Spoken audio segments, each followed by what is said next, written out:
표준 프레임워크 신규 버전 소개를 이어가도록 하겠습니다. 표준 프레임워크 센터의 윤창원 이사님께서 표준 프레임워크 5.0 버전의 발표를 진행해 주시겠습니다. 박수 부탁드립니다. 예, 반갑습니다. 표준 프레임워크 신버전을 빨리 보여드리고 싶은데 그래도 순서가 있어서 개요와 추진 성과를 먼저 보고요. 그리고 그 다음에 신버전 주요 개선 사항, 마지막으로 앞으로의 추진 과제 순으로 말씀드리겠습니다.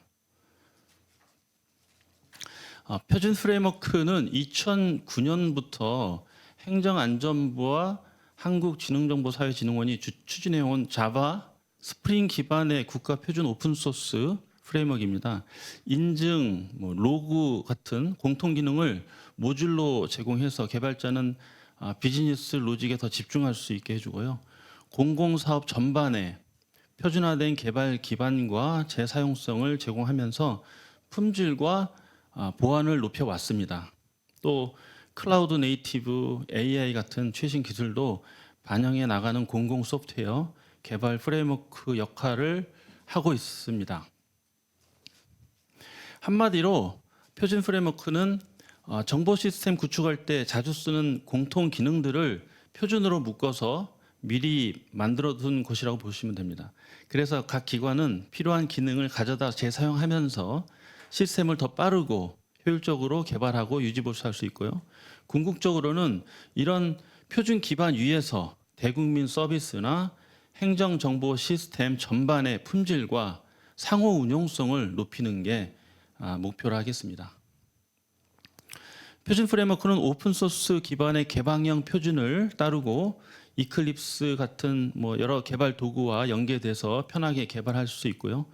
또 모바일 앱까지 포함하는 폭넓은 개발 기반을 제공하고 있습니다. 정부, 민간, 학계 협력을 바탕으로 해서 국가 표준화 방향을 제시하고 상용 솔루션과도 잘 연동되도록 해서 호환성과 유지관리 효율을 높여왔습니다. 구조도 모듈화 인터페이스 중심이라 정책이나 기술 변화에도 유연하게 대응할 수 있습니다. 지난 16년 동안 표준 프레임워크 적용 건수와 적용률이 꾸준히 올라왔는데요. 특히 2017년 그래프 보시면 2021년 사업 규모가 확 커져서 적용도 크게 늘었고요. 초기에는 중앙 부처 중심의 시범 적용이 많아서 좀 적었는데 2020년 이후에 디지털 전환 수요가 늘면서 적용률이 60%를 넘기기 시작했습니다. 최근엔 발주 건수가 좀 줄어든 상황에서도 적용률은 또 꾸준히 올랐거든요. 그래서 2025년 올해 기준 약 66에서 67% 수준으로 예상이 되고 있습니다. 2025년 10월 말 기준으로 누적 다운로드는 133만 건 이상, 교육 이수 인원은 1만 1,000여 명, 그리고 공공사업 적용은 7,905건을 기록했고요. 최근 5년간은 230여 명의 개발자분들이 2,000여 건 넘는 개선 의견을 주셨고요. 그중에 1,511건이 실제로 반영됐습니다.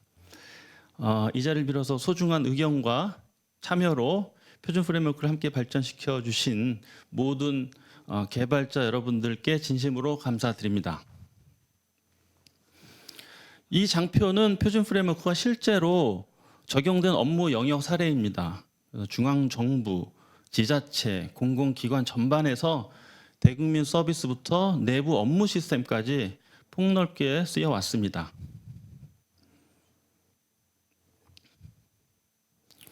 그리고 최근 2년 동안 100억 이상 규모 차세대 사업에서도 표준 프레임워크가 채택된 사례들입니다. 금융부터 저 밑에 이제 농업 ERP 등 대규모 고난도 환경에서도 안정적으로 활용되고 있습니다. 기술이 발전함에 따라서 다양한 개발 환경 그리고 신기술 기능 확장이 있어 왔는데요. 버전 2.0부터 모바일 배치를 지원하기 시작했고요.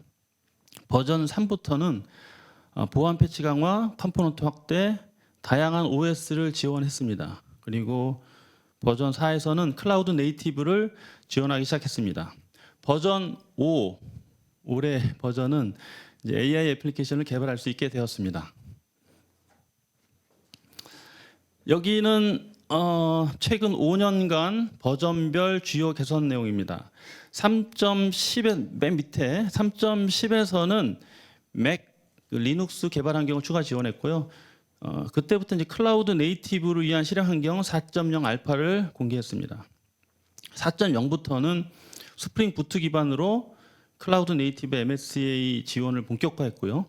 4.1은 클라우드 리액티브 템플릿 강화, 그리고 4.2는 리액티브 모듈 표준화, 4.3에서는 부트 스타터, 그리고 공통 컴포넌트 26종을 MSA로 전환을 했습니다. 즉 최근 4, 5년은 클라우드 네이티브 지원을 계속 강화해온 흐름이라고 보시면 됩니다. 자, 이제부터는 5.0 개선 사항과 어떻게 연결되는지 설명을 드리도록 하겠습니다. 표준 프레임워크 5.0의 핵심 개선 사항을 전체적으로 정리해 보겠습니다. 그 우측 상단부터 말씀드릴게요. 개발 환경은 이클립스 4.35 기반으로 플러그인을 최신화했고요. 그리고 이클립스 안에서도 GitHub 코파일럿을 공식 지원됩니다. 그리고 두 번째로는 개발자 선호도가 높은 VS 코드 익스텐션도 새롭게 제공합니다. 세 번째로 실행 환경은 자카르타 E9과 스프링 6로 메이저 업그레이드 했고요. 스프링 부트 3.5.6과 함께 스프링 AI도 새로 지원합니다. 그리고 좌측 하단에 클라우드 네이티브 쪽은 컨테이너 기반에서 이스티어와 오픈 텔레메트리 운영 가이드를 제공하고 그리고 트래픽 제어, 모니터링 등을 이제 체계적으로 구성할 수 있게 했습니다. 그리고 생성형 AI 기반 RAG 템플릿도 추가했고요. 그러니까 로컬로 테스트했습니다. 로컬 LLM과 레디스 벡터 데이터를 활용해서 만들었고요. 뒤에 데모로 보여드리도록 하겠습니다. 마지막으로 모바일 프레임워크는 플러터 중심으로 전환했는데요. 이것도 별도 섹션에서 설명드리겠습니다. 먼저 개발 환경입니다. 이클립스 올해 3월 버전으로 기반이고요. 오른쪽은 신규 버전 로고입니다. 리눅스, 맥 OS는 이제 x86, ARM 아키텍처도 함께 지원하고 있고요. 윈도우까지 주요 플랫폼을 모두 지원하고 있습니다. 이클립스 이제 개발 환경 5.0부터는 AI 코드 완성 기능을 실제로 활용할 수 있어요. GitHub 코파일럿 공식을 이제 시작하게 됐고 이클립스 마켓플레이스에서 코파일럿 플러그인을 설치하시면 바로 사용할 수 있습니다. 개발 중에 AI가 실시간으로 코드 제안을 해주고요. 오른쪽에는 채팅 인터페이스가 있고 아스크 모드나 에이전트 모드 선택한 LLM과 작업할 수 있고요. MCP 기능도 같이 쓸 수 있습니다. 또 하나 중요한 변화가 이제 VS 코드 익스텐션입니다. 이제 VS 코드에서도 표준 프레임워크 기반 프로젝트를 쉽게 시작하실 수 있습니다. 여기서 쓰는 이제 템플릿 엔진을 쓰고 있는데요. 핸들바즈를 쓰고 있고요. 자동 생성의 UI는 리액트 기반 웹뷰로 제작되었습니다. 첫 번째 기능은 프로젝트 자동 생성입니다. 템플릿을 선택하고요. 프로젝트 이름 경로만 지적하면은 표준 구조의 기본 프로젝트 뼈대가 한 번에 만들어지도록 되어 있고요. 총 21개 템플릿 프로젝트를 제공하고 있습니다. 두 번째로는 CRUD 코드 자동 생성 기능인데요. DDL 자동 완성 기능도 탑재되어 있고요.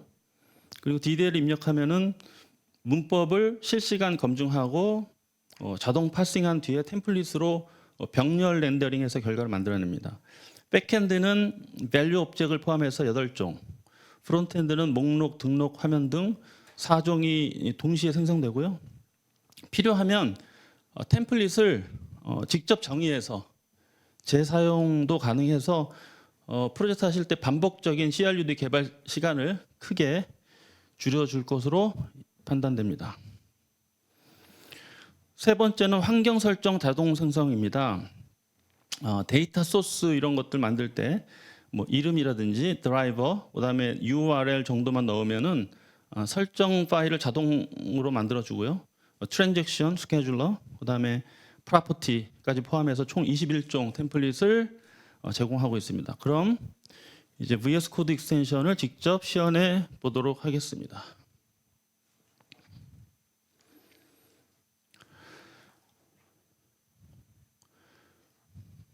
먼저 프로젝트 생성입니다.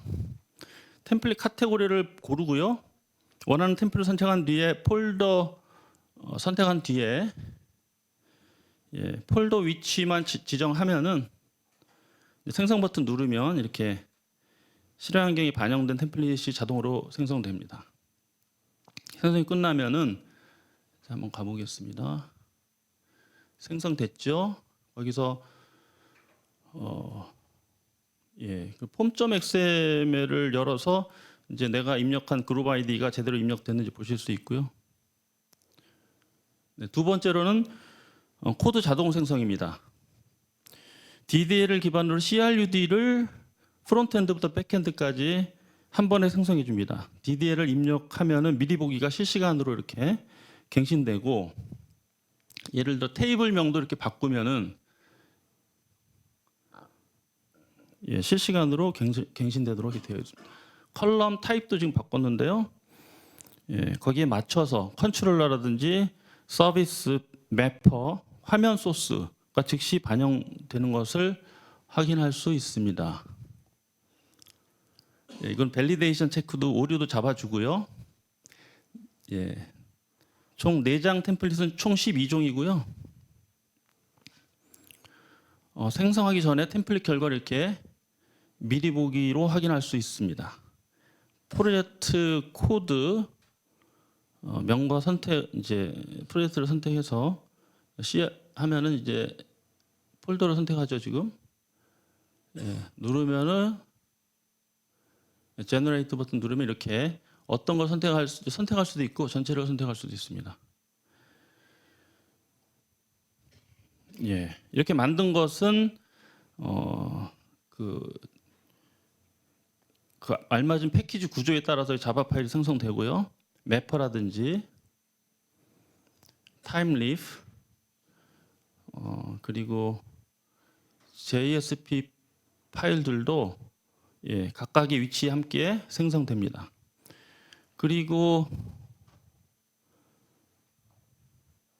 핸들바 기반의 커스텀 이제 템플릿을 지원하기 때문에 직접 만든 저렇게 HBS라고 확장명이 되어 있는데 직접 템플릿을 작성하시면 그걸 활용해서 생성하실 수 있습니다. 내가 만든 템플릿을 이렇게 만약에 3개가 있다면 3개 모두 선택을 하시면 한 번에 소스가 생성이 되죠. 이렇게 이 생성된 프로젝트 파일들은 전부 다 generated라고 하는 확장명으로 되어 있는데 이거는 뭐 팀의 규칙에 맞춰서 여러분 수정해서 리팩터링해서 활용하시면 되겠습니다.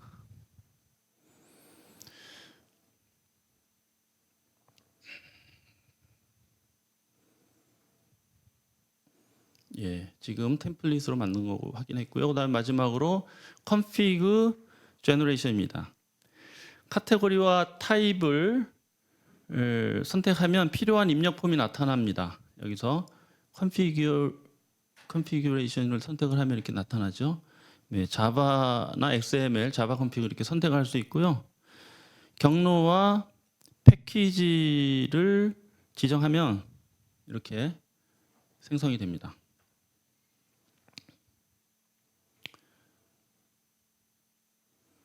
넥스트를 누르고 제너레이트를 누르면 알맞은 폴더에 생성할 수 있습니다.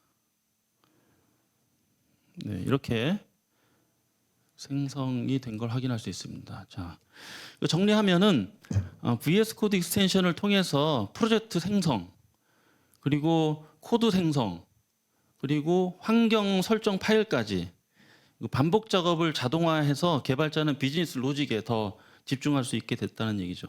이 VS 코드 익스텐션은 뭐 요즘에 AI 코딩 에이전트들 많이 있죠. 커서라든지 뭐 윈서프, 뭐 요즘에 뭐 구글에서 안티그래프트 나왔다고 하는데 이런 VS 코드 기반의 AI 코딩 에이전트에도 설치를 해서 쓸 수 있기 때문에 예, 잘 활용하시면 좋을 것 같습니다. 실행환경 5.0 핵심은 실행환경 이제 제일 중요한 부분입니다. JDK 17을 기반으로 하고 있고요. 자카르타 E9, 스프링 6 체계로 전면 전환했습니다. 스프링 시큐리티는 CSRF 처리와 오류 메시지를 개선해서 보안성을 높였고요. 스프링 부트는 환경 변수 설정 기능을 강화했습니다. 특히 스프링 AI 1.0.2를 도입해서 다양한 AI 모델을 하나의 코드로 운영할 수 있고 벡터 스토어나 RAG, 또 MCP 등 최신 AI 개발 기능도 함께 지원합니다.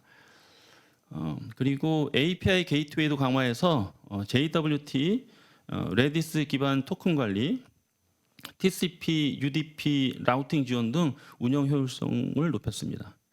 그리고 권장 실행 환경은 JDK 17, 서블릿 5, 자카르타 E9이고 단 부트 프로젝트를 사용하실 경우에는 내부 의존성 때문에 서블릿 6나 자카르타 10, 자카르타 E10이 권장되고 있습니다.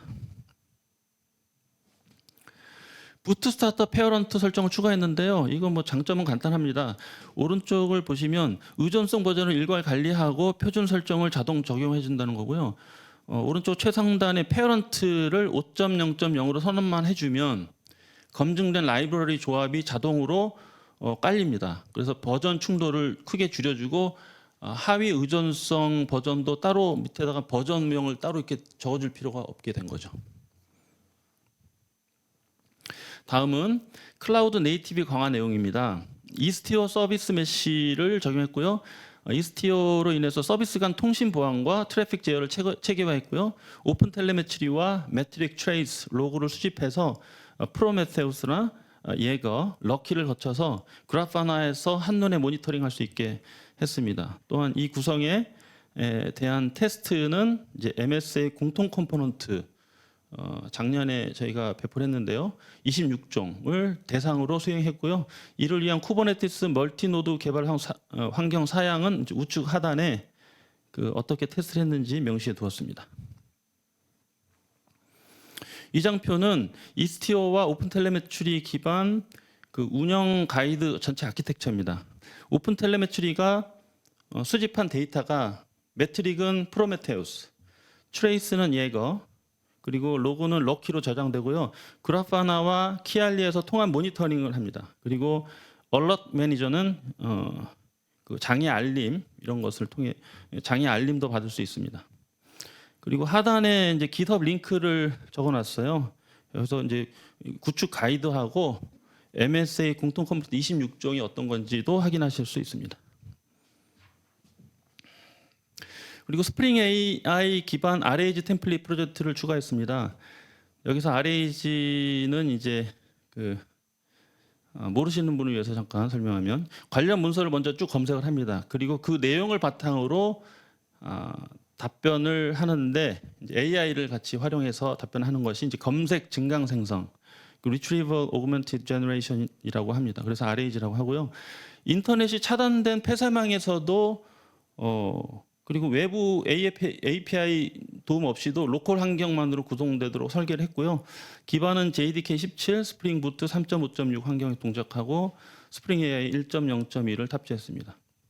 그리고 벡터 데이터로 만드는 인베딩 모델은 한국어에 특화된 모델을 가져다가 오닉스로 변환해서 성능을 좀 최적화했고요. 로컬 LLM은 이제 올라마라고 있습니다. 올라마가 지원하는 다양한 오픈소스 모델을 선택해서 쓸 수 있고요. 또 특히 허깅 페이스에서 이제 GGUF 양자화 모델을 쓰면은 고사양 GPU 없이도 로컬에서 추론이 가능합니다. 그래서 GGUF로 시연을 해 보일 거고요. 벡터DB는 레디스 스택을 기본으로 쓰지만은 이제 환경과 라이선스에 따라서 유연하게 바꿀 수 있도록 했습니다. 이건 템플릿이 실제로 구동된 데모 화면인데요. 고가 서버가 아니고요. 고가 서버가 아니고 일반 노트북에서 이제 충분히 돌아갈 수 있도록 했습니다. 지금 여기서 시연해 보이는 그 사양은 그 AMD 라이젠 CPU하고 GPU는 8기가 그리고 메모리는 32기가 그리고 모델을 LLM 모델을 하이퍼클로바 걸 썼는데 이게 GGUF 모델을 쓰기 때문에 원활하게 작동이 됩니다. 현재 구성도입니다. 그 좌측에 보시면은 ETL 파이프라인, 즉 Extract, Transform, Load라고 하는 그 문서를 추출하고 가공하고 적재하는 자동 처리 흐름을 이제 통해서 레디스 벡터 스토어에다가 데이터가 이렇게 쌓입니다. 그리고 중앙 부분을 보시면 스프링 AI 영역에서 사용자의 질문이 이렇게 들어오면은 1, 2, 3으로 적어놨는데 첫 번째 챗 메모리에서 이전 대화 맥락을 유지를 합니다. 그리고 두 번째 리트리벌 어드바이저가 벡터 저장소에서 관련 문서를 찾습니다. 그리고 세 번째 그 결과를 질문과 함께 LLM에 전달해서 최종 답변을 생성하도록 되어 있습니다. 전체 구조는 그 모듈화된 컨트롤러 서비스로 설계돼서 이제 확장도 쉽게 되어 있습니다. 자, 시연을 보여드리면 먼저 벡터 저장소입니다. 지금 보시면 포트가 두 개가 있는데 하나는 레디스 기본 포트하고 하나는 웹 UI 포트입니다. 그리고 도커 컴포즈 파일을 제공하고 있고요.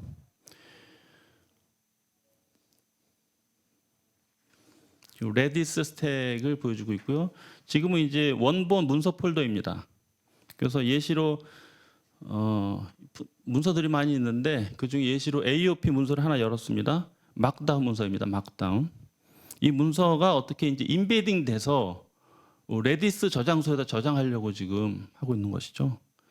이제 적재가 만약에 끝났다고 치면 그 과정을 다 설명할 수 없어서 적재가 되면 이제 레디스 그 인사이트라고 하는 웹사이트에서 이렇게 볼 수가 있습니다. 그 내용도 볼 수가 있고요. 인베딩 값들을 이렇게 볼 수가 있습니다. 벡터 그 데이터가 이렇게 들어갑니다. 이 데모에서는 768차원 벡터로 저장되어 있습니다. 이제 애플리케이션 화면입니다. 일반 채팅하고 RAG 채팅 탭으로 나눠져 있고요. 모델을 갖다가 GGF 모델을 선택하고 있고요. 일반 채팅에서 먼저 확인을 하고 있습니다. 일반적인 이제 기본 응답을 확인하려고 이렇게 질문을 하고 있는 내용이고요.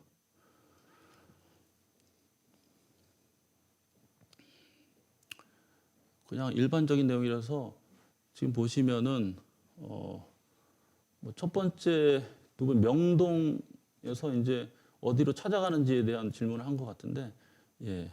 그 일반적인 내용은 이제 일반 채팅에서 이렇게 하면 바로 LLM하고 대화하는 내용이고요. 이제 이거는 기반으로 해서 이제 RAG 채팅을 보시면은 아까 그 AOP 문서를 넣었잖아요. 그걸 통해서 AOP 관련을 질문을 던진단 말이죠.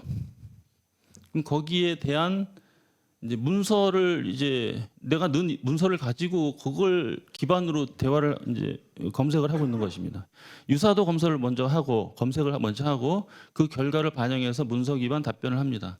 그리고 연달아서 후속 질문을 그냥 아까는 AOP라고 했는데 이제는 그냥 각 어드바이스 예시를 알려줘 이러면은 그냥 우리가 일반적으로 어드바이스라 그러면 그냥 모를 수 있잖아요. 근데 AOP 이전 맥락을 찾아가지고 그 내용을 바탕으로 질문을 또 압축을 합니다. 한번 컴프레션 과정을 거쳐요. 그러니 그런 것들을 소스를 유념해서 보시면 많은 도움을 받으실 수 있을 것 같습니다. 자, 이렇게 좀 더 구체적으로 문서 기반 답변을 바로 생성합니다. 이게 전부 로컬에서 돌아가는 거고요. 그리고 그 하이퍼클로바죠. 예, 그 모델을 써서 바로 보여드린 것입니다. 정리하면은 그 AOP 문서를 레디스 벡터 저장소에 인베딩해서 적재하고 그리고 RAG 채팅해서 이를 검색, 참조해서 답변을 만들어내는 이런 전체 흐름을 이제 확인하신 겁니다.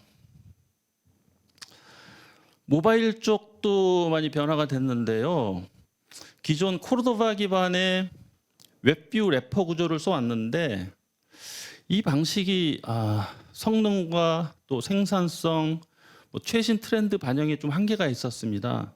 그래서 새로운 크로스 플랫폼 프레임워크가 필요했고 그 결과 플러터를 도입하게 됐습니다. 올해는 디바이스 API 9종을 먼저 전환했고요. 내년에는 10종을 추가 전환할 계획입니다. 개발에는 클린 아키텍처를 적용했고요. 그리고 플러터의 장점이죠. 그 단일 코드 베이스로 다중 플랫폼 배포할 수 있다는 이점도 확보했습니다. 올해 전환한 9개 디바이스 기능은 이렇고요. 화면에 보신 바와 같이. 근데 이거를 각각 프로젝트로 제공하고 있지 않고요. 하나의 프로젝트 안에서 그 메뉴를 선택해서 접근할 수 있도록 통합 구성했습니다. 이 부분은 오픈소스 업그레이드 목록이기 때문에 세부적으로 설명을 안 드릴 거고요. 세부 버전은 표에 정리됐으니까 필요하신 분들은 참고하시면 되겠습니다.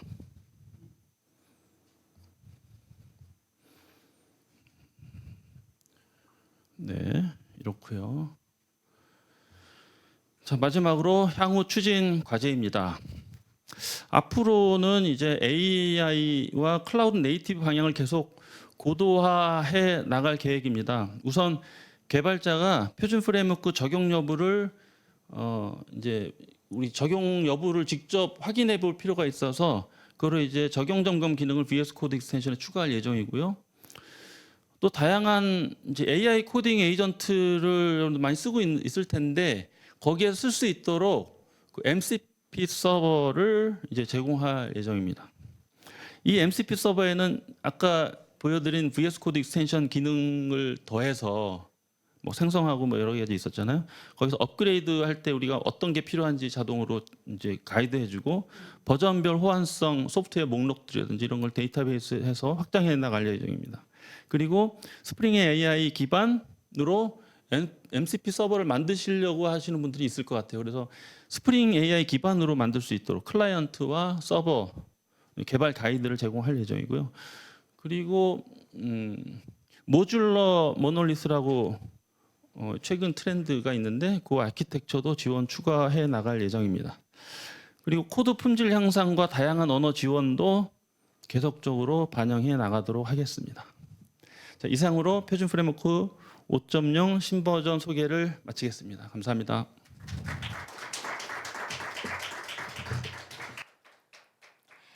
네, 윤창원 이사님께서 표준 프레임워크 5.0에 대해 상세히 설명해 주셨는데요. 신규 버전에서는 인공지능 개발 지원 기능과 VS 코드 익스텐션이 도입되는 등 개발자분들의 생산성과 편의성이 크게 향상되는 것을 체감하실 수 있을 것 같습니다.